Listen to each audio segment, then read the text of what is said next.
What's up guys, my name's Tom, welcome back to another video. Here back to another episode of my F1 2019 career mode, episode 26, and today is the Azerbaijan Grand Prix. If you haven't watched the previous episode, I highly recommend to go check it out. It was a pretty interesting race, to say the least, at the Shanghai circuit, but today we're going to focus on the Azerbaijan Grand Prix, where unfortunately one of the upgrades failed.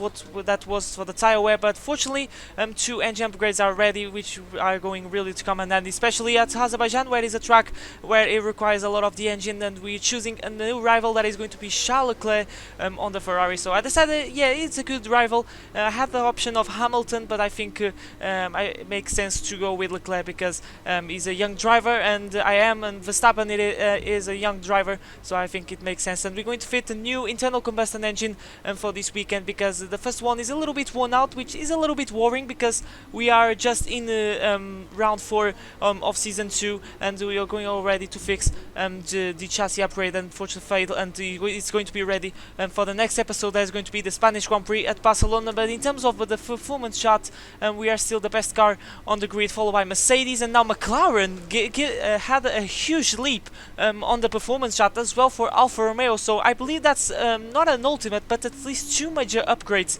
heading to this weekend, and now McLaren is the third best car. So probably we're going to see a good performance by them. But remember that the performance chart doesn't tell the whole story. So without further ado, let's go to qualifying and let's see how this car behaves over 1 lap pace. The circuit has rubbed it in with practice, but this is still going to be a difficult session for our drivers as they fight for pole position.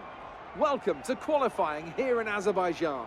And as we wait, poised for the start of what will hopefully be a thrilling qualifying, why don't you tell us, Anthony Davidson, about the things you can do to really get the most out of a car in a session like this? Well, you're largely limited by the Parc Fermé regulations, of course. Back in the old days, pre-2004, you'd work on both a qualifying setup and a race setup over practice, and then swap them over after qualifying. So the race car was quite different at times to the qualifying car. Nowadays, though, you have to find a compromise that works for both. There are a few things that you can still adjust during the session, such as the differential, the brake bias, and the front wing angle, but that's about it. So it's more about optimizing what you do have and adapting your own style to suit the track conditions. And so here we are on the back straight at the end of our first lap in Q1. Open the DRS and look at the speed, 340 kilometers per hour once we cross the line. It is a 138.2 and we are through into Q2, so just a formality, and we are ahead of our teammate Max Verstappen and Butler in second place. And here are the people that were knocked out, both Haas, the Renault and McLaren, that are really weak, and McLaren as well was knocked out of Q1, so that was really hard to see, because now they are the third car on the performance chart, at least theoretically are the best car, the third best car on the grid, I should say. But now Q2, I'm trying to qualify on the medium tires, because the tire wear is pretty high around Azerbaijan, especially when you're the soft tires. The tires get absolutely destroyed, and across the line, and it's just P6, 1.1 seconds of the time of Lewis Hamilton, now of Daniel Ricciardo. That is the fastest time, and unfortunately it's not possible to qualify on the medium tires, so we have to go out again with a brand new set of soft tires, and we should be fine. And we have a little bit of traffic of Sebastian Vettel, but you're going to see that he's going to pull over, so not much of a worry. But I'm a little bit sad because I wanted to qualify on the medium tires. Like I said, the tire wear here is very high, and I'm going to tell you that probably the soft tires are going to wear a lot in the first stages of the Grand Prix. But yeah, that's how things go. We have to suck up the pain. The grid is so close, and that is very hard to make these alternate strategies at the same time going to the top 10 shootout and across the line, and we are through in Q3. A little bit frustrated, but that's how things go. And in second place is Lucas Weber. As you can see, can he get his second pole position of his career after taking the pole position on the last race at Shanghai? That would be amazing to see me and Weber battling. Let's see if we are the pace in Q3 as we go to the first corner, and using all the track that we can. And now is a real business, time to push, and let's see if we can get our first pole position that we were very close to get on the last episode and in the Bahrain Grand Prix. Let's see if today is the day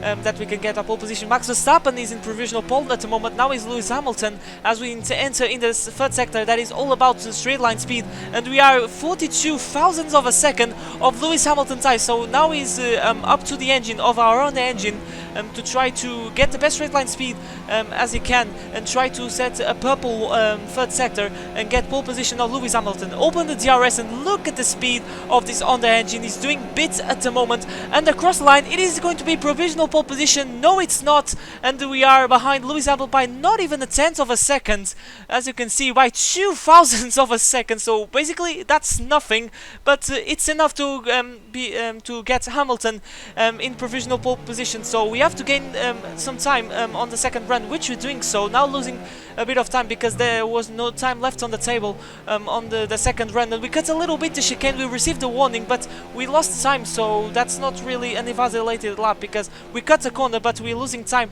We're losing even more time, so that's not really a corner cut, but we're going to press on as we go through the castle session, pushing as hard as I can, try to get our first pole position on our F1 career, put the power down as early as you can. Now going down through this long left hand that is a little bit dangerous when you're going side by side in a Sunday race, as we break to one of the corners that is very hard to manage. It's very easy to hit the outside wall, and now we have just one final proper corner to go, and we're going purple on the second sector, going a little bit wide, miss a little bit the apex, but we're gaining time at the moment. So after things stand, we're going to take pole position, but we have to wait for the other cars. And now, like I said in the beginning of the first run, on the final stages of the first run, is down to this on the engine. Open the DRS once again just now, overtake mode, rich mix, max mix, everything that you can get out of this on the engine. And across the line, it is pole position, provisional pole position for the Azerbaijan Grand Prix. And as the checkered flag goes out, it is definitely pole position, and Devon Butler in second place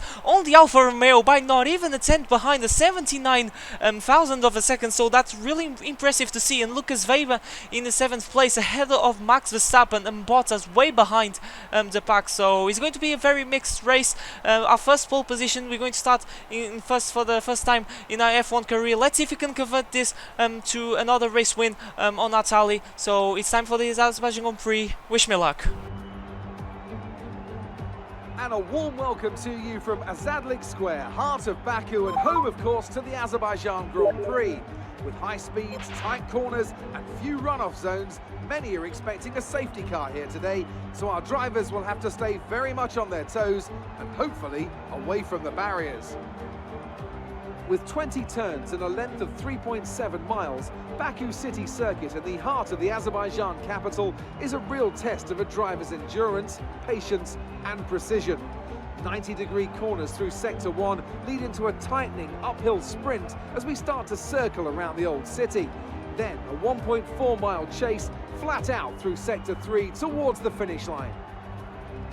It's time to see how our drivers are stacking up after yesterday's exciting qualifying session. Thomas lines up on pole position, edging out Devon Butler, who'll start from P2. Looking at the rest of today's grid, we have Leclerc, Ricciardo, Lewis Hamilton, and Weber, Verstappen, Raikkonen, Bottas, and Kevin Magnussen, Hülkenberg, Vettel, George Russell, and Norris, Kubica, Gasly, Lance Stroll, and Antonio Giovinazzi. Grosjean and Daniel Kvyat completes the grid. And with preparations almost complete, let's head down to the track. You've done well to put it on pole, but we've still got work to do. Trying to cover the inside line off the start. Thanks a lot, Jeffrey, and welcome guys to the Azerbaijan Grand Prix, our first pole position, and starting at the front alongside us is going to be our F2 rival Devon Butler, and strategy-wise is going to be the soft hard strategy, and there's no point going to the two-stop strategy, but I'm gonna say that tire wear is going to be pretty high, especially on these worn soft tires that we use in Q2, and practice our start, and Devon Butler really wants to get in the lead, as you can see, and we're going just to take that back as soon as we can, and going through the castle session. All eyes are going to be on me today because I'm starting at the front, but bear in mind with Devon Butler and the stats here, the AI on this game are pretty OP, so we have to watch that. Probably we're going to cover the inside line like Jeff said, but here we go, ready to the start of the Azerbaijan Grand Prix, round 4 in Season 2, 5 red lights. And it slides out, and away we go, and it was not the best start, but we're going to cover the inside line, and Devon Butler is going to the outside. Now he's alongside Charles Leclerc, it seems, and I felt a touch, and he's Devon Butler now on our outside, and now Ricciardo in P3, and we're going to lock up a little bit, and oh, Devon Butler is going to hit the wall, as you can see, and I believe he lost the nameplate of his front wing, but we are in the lead of this Azerbaijan Grand Prix at Baku, but maybe in a controversial way, because we made some contact with Devon Butler, probably didn't left as many space as we could, but we're going to watch the replays. But as you can see, Devon Butler is in serious issues at the moment without his front wing end plate. He's losing a lot of pace, and there goes Hamilton that is overtaken already Leclerc and Ricciardo, and now it's Devon Butler's time to be overtaken by the Brit, and there he goes. It's going side by side through the first corner, and he's going to go all the way around the outside as they go into turn 1, and Butler actually resists a little bit despite his damage, but Hamilton is in second place of this race. So we're going to take a look at the start. As you can see, going in Butler's POV, it wasn't the best getaway, but for me either, and Leclerc gets a good one, and he's the middle of 2, and oh, we made a little bit of contact, but I didn't know that Leclerc was alongside him, so that's the reason that I didn't give as much space that I should give, probably, maybe I should say, and Butler hits the wall, unfortunately. So we're going to watch his POV of him hitting the wall, and he kind of turned a little bit into the wall. I'm going to reverse a little bit, as you can see. So we're going side by side. Yes, I could have leave a little bit of space, but he had the space, and he turned a little bit into the wall, as you can see. He hesitated a little bit. I left a bit of room, but it was enough to get us through without damage, so that is very unfortunate for Butler. I can consider that a race incident, but I have to be aggressive to, maintain the lead of this race in a stage where I'm very close to Verstappen and I need to gain as many points as I can. But Butler, as you can see, losing a lot of pace, and he's been overtaken by Ricciardo and Leclerc as well. And Ricciardo tries to defend off Leclerc that was in his slipstream, and Leclerc now is in the third place of this race, followed by Ricciardo, Butler, and then Lucas Weber, I believe, in the Toro Rosso that is about to overtake Devon Butler, because Butler basically he doesn't have any pace, but these guys have pace, and there's Ricciardo on the slipstream of Leclerc, and he's going to go all the way around the outside. That racing point is pretty decent on the straight line, and it shows, as you can see, as he flies past Leclerc. And I was talking about Lucas Weber. There he is in the slipstream of Devon Butler. This is a superb place to overtake a car, as you can see, because the slipstream is so powerful on this game, as well in the real life, but it's more powerful on the game. As you can see, Raikkonen out of nowhere on the slipstream of Butler. Butler is blocking everyone, including his teammate, so not playing very, very clean at the moment, so he should make things easier to his teammate, and it seems that at turn 1 he does so, and Raikkonen gets through, and Butler has to stick behind. And by the time on lap 2, now we skip a little bit backwards to lap 2, where Hamilton's pace seems to be pretty decent at the moment, as these tires are absolutely destroyed at the moment. I have no grip, but I have to stretch this set, because we're going to a long set of hard tires, which we're going to cross the line on those tires, hopefully. So I have to manage these tires, because the second stint is not going to be easy at all, because it's hard tires, yes it is, but we're going to have a long way once we cross the line. But there's Hamilton on the inside. This is for the lead of the race, as you can see, but it was just a little bit of a scare. He hits the curb and lost some momentum, and we managed to defend that around the outside. And now on lap 5, I took a decision that I'm going to pit. I can't stand anymore because these tires are destroyed. We managed actually to pull away a little bit of Hamilton in these last laps, but I decided, okay, I'm going to pit because there's no point, and the undercut is pretty powerful, and there goes Hamilton on the slipstream. So this is the perfect time. As you can see, we lose a little bit at back end on the pit exit. I tried to optimize the pit entry, and we got all out of shape, but thankfully we don't have any front wing damage, and we're going to dress a brand new set of hard tires. And now we have 21 laps ahead of us on this set of hard tires, and I'm gonna tell you already that it's not going to be easy. This race is easy to who's doing the 2-stop, but not easy to who's making the 1-stop, which is the fastest strategy around here. So we have to see what we can do, try to nurse the tires, but at the same time gain no time on Hamilton, because the undercut is really powerful. And the showing replay, yeah, it was a little bit stupid for me, because I was leading the race and I could run away, and I could risk a DNF, but we're going to press on, and already catching these guys behind, including Lance Stroll, as you can see, and the Pierre Gasly in the Toro Rosso that is way behind his teammate, and Stroll going around the outside. I was thinking about the switchback move, but Stroll was going so slow that I decided to take the outside line. Did work, but now he's going to be on the slipstream, but we're going to have some DRS of the Toro Rosso of Gasly. But as you can see, Stroll is so close at the moment, and he's really up on my gearbox, and the overtake mode and DRS open, going so fast. He's trying to take a look, but it's not enough. But we're gaining a lot on Pierre Gasly, and we're going to have so much better braking, and we're going to go around the outside. He doesn't didn't give much space, and we made a tiny bit of contact with the wheels, but now we're going to have the outside line once again, and Gasly has absolutely no chance to defend from us at all with those old soft tires and an inferior car, let's be honest. And now he's vulnerable to Lance Stroll on the Renault, and he's going to go around the outside, hits the curb like Hamilton did a few laps before, and Stroll gets past him, so thanks to us, because he lost so much momentum, the Toro Rosso of Gasly. But now these guys are weaving everywhere, the Williams of Robert Kubica and both McLarens of Lando Norris and Antonio Giovinazzi, and we are in the slipstream of Kubica, and we're going to switch on the inside, oh, so close to the wall, and we're going to go down on the inside of these three guys. It's going to be a triple overtake, and there you go, we are in P7 with a magnificent overtake on these guys. That's the power of the slipstream at Baku, and the power of the slipstream of the F1 game itself.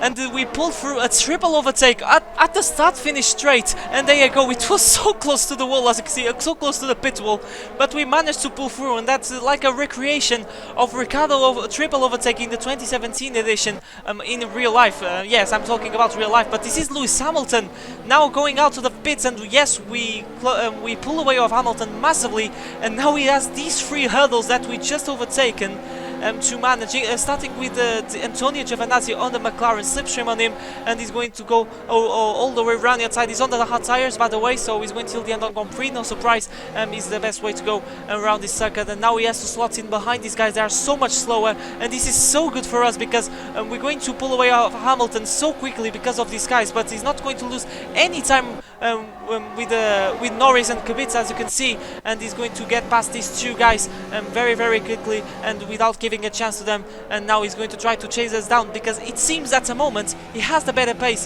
he has the better race pace, so maybe the race is going to be more of a question of who's going to nest better the tires and manage better this traffic. And there's George Russell ahead of us. He's trying to go around the outside of Kevin Magnussen. They're going to lose so much time with each other that is going to give us a chance to go to be in the slipstream of Kevin Magnussen. I'm going to try to go on the inside. We tried to go on the inside, but I'm not going to risk it, because now we're going to have DRS, and on the slipstream of Magnussen he's going to get the slipstream of Russell, so we're going to get the double slipstream, and the straight line speed is going to be massive. And here we go, we've overtaken Russell very, very quickly, and now it's time to overtake Magnussen. As we going to take the outside line, we had the better braking, and we're going to sail around the outside, as you can see, and we take P2, but it should be the net lead of this race, and it is Sebastian Vettel on the lead.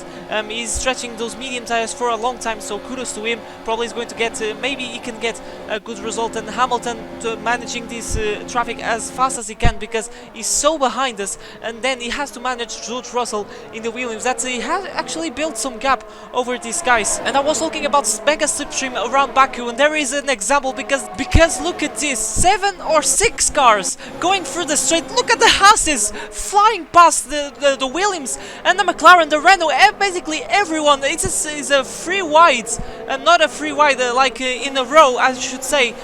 2 wide, 3 in a row as they go through turn 1. And look at this, like now it's like 8 or 6 cars. Look, 10 cars, probably half of the field, close by separate by 2 seconds, and the Haas are battling. And I believe the Haas cars are holding up these guys so much, because the Haas is not the fastest car, but we have some pretty good cars in the mix, like the Red Bull of Verstappen and the Mercedes of Bottas, which Bottas is not being the best car in the world, I should say, but we're doing our thing, and we take the lead on lap 13, and now he's all down to nasty tires and manage the gap over Hamilton. But as we go on lap 23, as you can see, Leclerc is ahead of Hamilton, but now we have some news about him. Some information on Leclerc. They have some kind of mechanical problem. So probably Leclerc is not going to be in second place anymore, because he has some issues. And as we go through lap 25, these tires, I'm going to say, are destroyed as we're having understeer in the middle of the corner. And at the moment, I'm not even pushing, and these tires are feeling horrible at the moment. I was dusting the tires very well, but it seems that it's not enough. And look at that, 79% on the rear right. And I'm gonna tell you, if that thing gets on 80%, which it's going to get, we are in a huge risk of getting a puncture out of nowhere. It doesn't need to be on 100%. It's basically, it just needs to be on the 80%, and the puncture can appear at any moment. So we have to be very, very careful in this last lap, which we're doing so. But Hamilton is getting so so fast. As you can see, it seems that he's nursing the tires better than me, but it's going to be enough to win the Azerbaijan Grand Prix, our second win on F1 career. Hamilton was getting closer and closer, but like I said, it wasn't enough, and most importantly, we're going to get the championship lead once again. What a race, but that went really down to the wire. Great drive. We did it. Good job.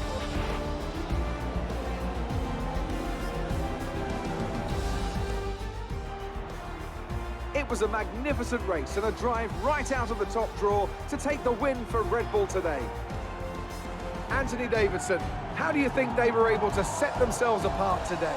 I'd say it was down once again to good, consistent driving, nailing the corners, working to the track conditions and perfecting the team's strategies.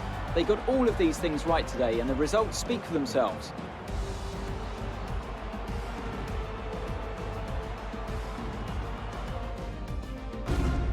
Red Bull are our winners today after showcasing some incredible driving.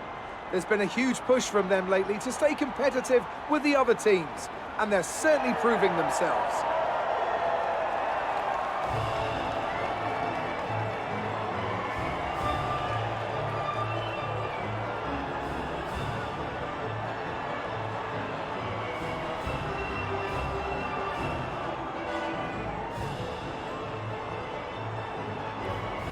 I gotta tell you, it was a fantastic race, full of overtaking. We have to work for that, we have to nurse the tires massively, and those halves were really tough to manage, but I don't care anymore because we won the Azerbaijan Grand Prix, a Grand Prix full overtaking, not just from me but from the AI as well, and we're going to take the lead, and we are 2 points ahead of Max Verstappen, so very positive days for us.